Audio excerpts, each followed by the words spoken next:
galerinha do meu coração, tudo bem? Professor Rodrigo Gil de volta, com um coração apertado de saudades. Eu venho trazer para vocês uma aulinha bem rapidinha, bem dinâmica, para a gente falar sobre fenícios, persas e hebreus. Galera, o primeiro povo que a gente vai abordar são os fenícios. Galera que, assim, dominava o mar. Falar de navegação, falar de comércio marítimo, era com essa galera. Aliás, falar de comércio, especialmente, era com essa galera. O povo bom para ter uma lábia, para conseguir falar muito bem e conseguir vender os seus produtos. Galera, os fenícios, na verdade, né, eles não se chamavam de fenícios, eles se chamavam de cananeus. Né? Quem chamavam eles de fenícios eram os gregos. Né? O termo fenício tem uma origem, né, numa concha, que eles extraíam uma tinta que era muito cara, né, tinha um nome meio esquisito, fenix, enfim. E daí vem a origem do fenício, que os gregos acabam atribuindo para essa galerinha. Né, tinta essa que era muito cara e era só vendida para elite. Beleza? Bem, quando eu estou falando de fenícios, tá, eu estou falando da galera que vivia hoje onde é o atual Líbano. E assim, né, os libaneses são conhecidos pela sua categoria, pela sua capacidade de comércio, né, de realizar atividades comerciais.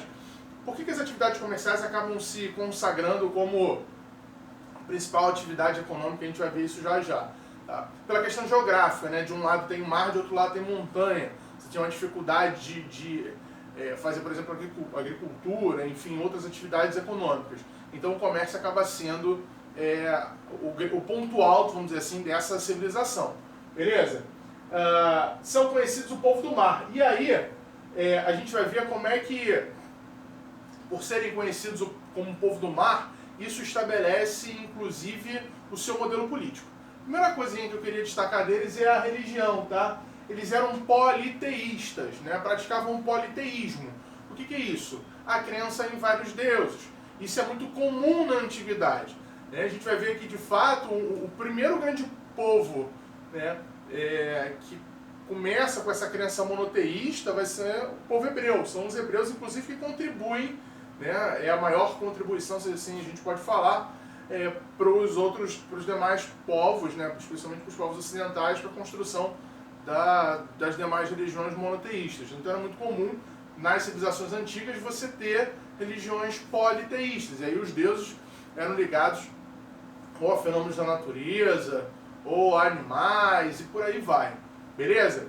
No caso dos fenícios, né, o politeísmo tem muito a ver com o fenômeno da natureza, inclusive o sacrifício de animais era tido como algo comum, especialmente quando você tinha questões de fertilidade do solo, que eu já disse para vocês que era um pouco complicada, ou então para estimular o comércio, estimular as atividades comerciais, e por aí vai. Beleza? A economia aí que eu falei para vocês. Quase que não desenvolve atividades agrícolas, agropecuárias de uma forma geral, por causa do seu território, uma estreita faixa de terra, de um lado montanha, de outro lado mar, e dessa maneira eles acabam encontrando soluções muito criativas, né, para conseguirem ganhar muito dinheiro. E ganham muito dinheiro. Aliás, os comerciantes fenícios são os comerciantes mais ricos da antiguidade. Tá? E aí, obviamente, vocês já devem ter escutado falar, né, da forma como eles faziam, né, as atividades comerciais, né, principalmente através do comércio marítimo. Né, e o que eles vendiam? Cara, vendia de tudo. Artesanato, vendiam madeira, o cedro, né, você tinha as florestas, vendia peças de vidro e por aí vai. Era um baita comerciante. Além disso, né, a pesca. A pesca também acaba sendo uma atividade extremamente lucrativa e que acaba também permeando os hábitos alimentares dessa população. É interessante quando a gente olha para os fenícios, né, que eram vários, né, um conjunto de povos que ocupavam aquela região, eu não falo ali de um governo centralizado, eu não falo de um império, eu não falo de uma monarquia, por exemplo, como a gente vai ver lá com os persas. Né? Os fenícios eles se organizavam em cidades-estado. O que significa isso? Cidades que eram autônomas, que tinham governos próprios, que tinham leis próprias, né? e se relacionavam com as demais cidades que habitavam essa região como se tivessem um caráter de um próprio país. E aí, você lembra que eu falei para vocês que a economia, que o comércio marítimo tem muito a ver com essa questão toda ligada à política? Vai ter um nomezinho, né, chamado de talassocracia, que vai ser cunhado para explicar o poderio, né, o poder político dessa galera. Né? É importante a gente compreender como é que os fenícios estabelecem ali um poder político de domínio sobre o outro através, né, do domínio marítimo, do domínio do comércio marítimo. Daí vem a ideia de talassocracia, né? Talas mar, kratia, força, poder, ou seja, a força e o poder deles estabelecido através, né, dessa pujança, desse poderio do comércio marítimo. Beleza? Vem comigo. A cultura fenícia vai influenciar diversos povos nessas regiões com seus deuses, com as suas danças, enfim. E dentro da cultura você tem o alfabeto fenício, que é interessantíssimo a gente compreender, porque ao contrário dos demais alfabetos que você tinha até então, que eram alfabetos ligados muito mais a símbolos, você vai ter agora um alfabeto, né, constituído aí com 22 consoantes. E depois, lá na frente, os gregos vão acrescentar as vogais. Então, assim, é um povo, se a gente pudesse resumir, politicamente se organizava em cidades-estado, com um governo que a gente chama de talassocracia, por causa do poderio marítimo, e aliás, essa é a grande questão, né, o comércio marítimo como a principal característica, né, dessa população. Aliás, as atividades comerciais, né, vão se constituir ali como os principais e mais ricos comerciantes da Idade Antiga. Eu falo de um povo que tem uma religião que é politeísta, inclusive desenvolvendo também aí conhecimentos de astronomia, o que era importante, já que eu estou falando de comércio marítimo, eu estou falando da necessidade de se guiarem, né, através dos astros para não se perderem no mar. E eu estou falando, obviamente, desse alfabeto que é essencial justamente para organizar as atividades econômicas, para registrar essas atividades econômicas. Beleza? Tranquilo até aí? Bem, os persas, cara, os persas assim, saca aquela galera guerreira, militarista, que está pronta para qualquer coisa pancada come, né? Qualquer coisa tem guerra. Estou falando dos persas. Tá? Se de um lado cultural são interessantíssimos, daí vem o tapete persa, uma das obras, né, de artesanato, assim a gente pode falar, até os dias de hoje extremamente caras e disputadas, né? Os persas que ocupam o que hoje a gente chamaria de Irã, né, o atual território do Irã, são povos extremamente militarizados, extremamente poderosos, que tinham na guerra uma das suas, assim, potencialidades. Beleza?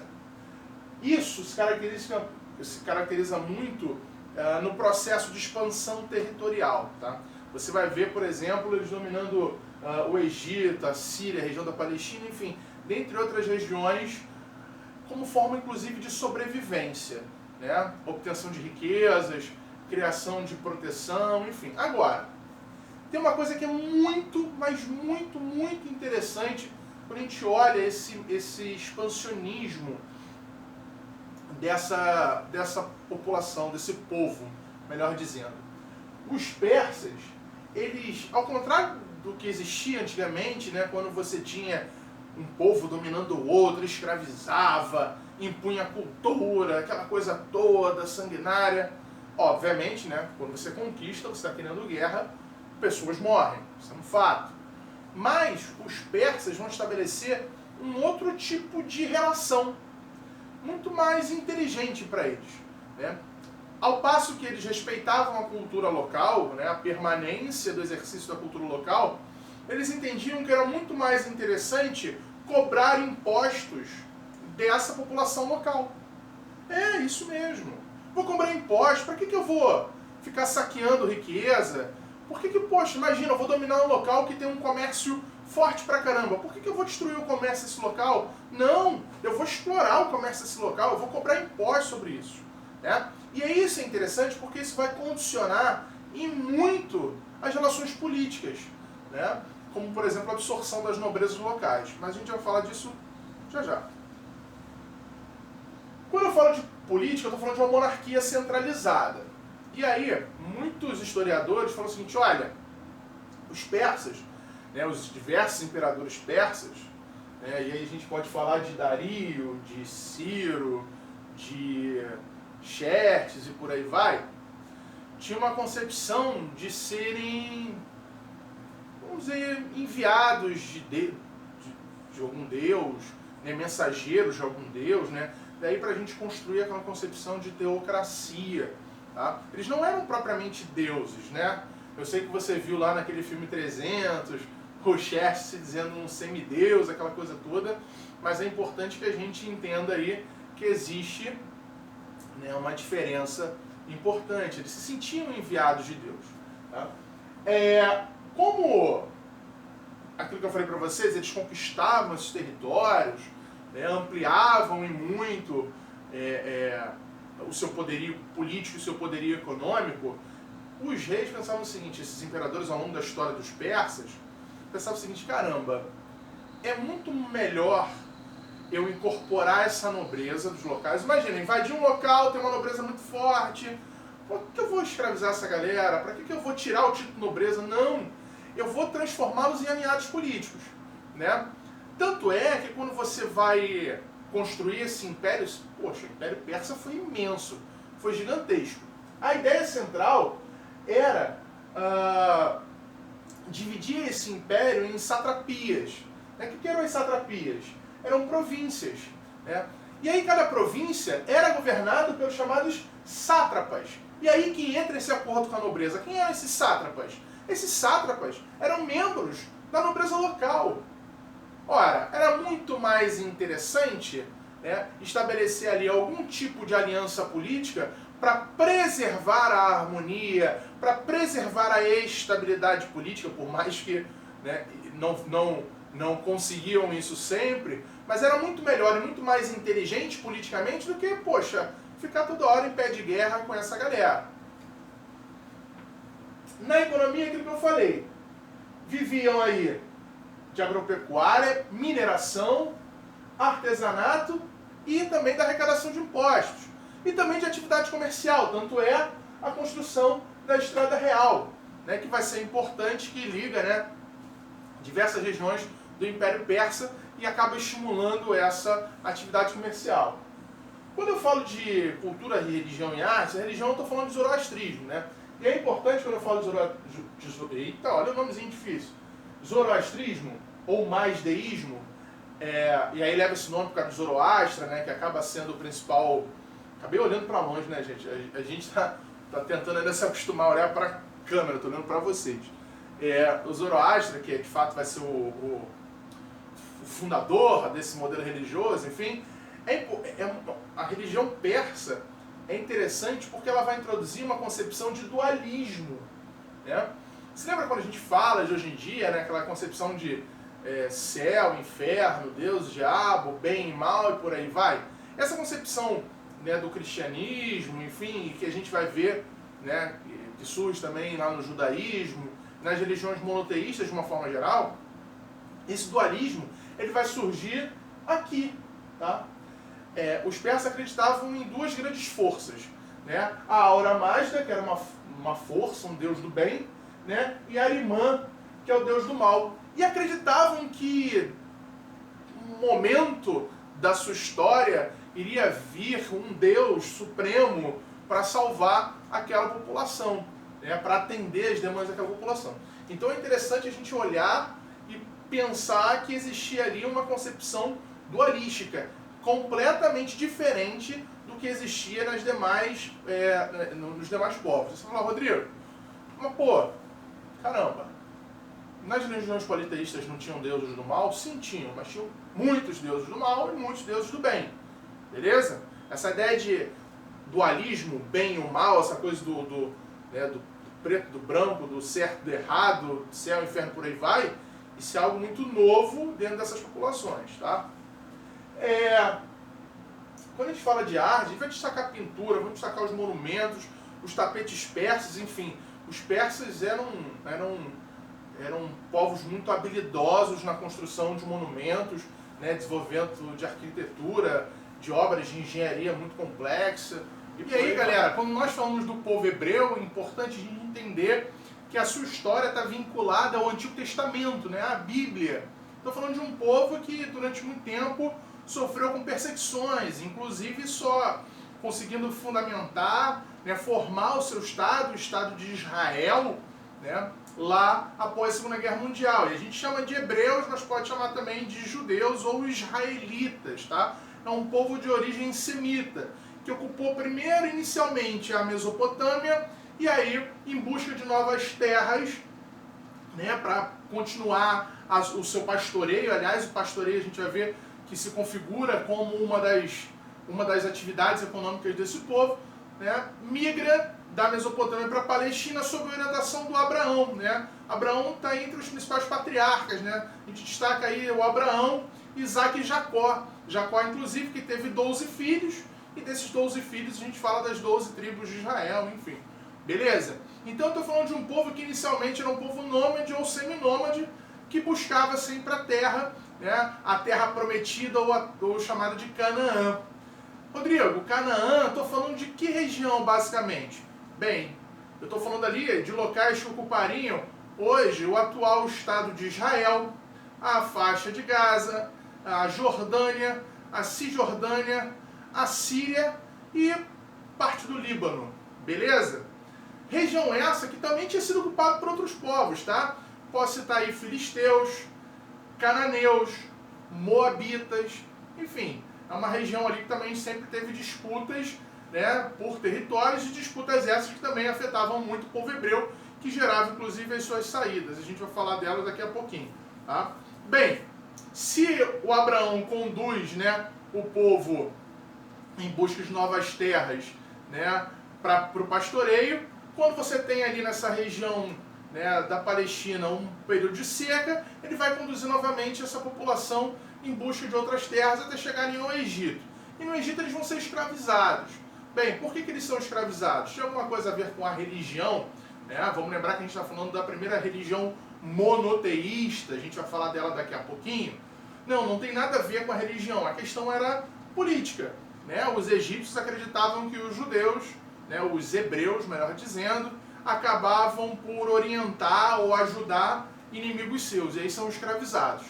E aí, dentro desse processo de escravização, surge a figura de Moisés, né, o grande libertador desse povo, que vai comandar um processo de fuga, de saída, de libertação desse povo hebreu que estava escravizado no Egito, num processo que a gente conhece como o Êxodo, tá? Ou seja, quando atravessa o Mar Vermelho, aquela concepção que a gente tem lá, né, no estudo da Bíblia, né, da abertura do Mar Vermelho, e conseguir atravessar, né, fugindo aí das garras da escravidão, né, impostas pelo povo egípcio, né? Não pelo povo, né, mas pelos faraós egípcios. Beleza? Vem comigo.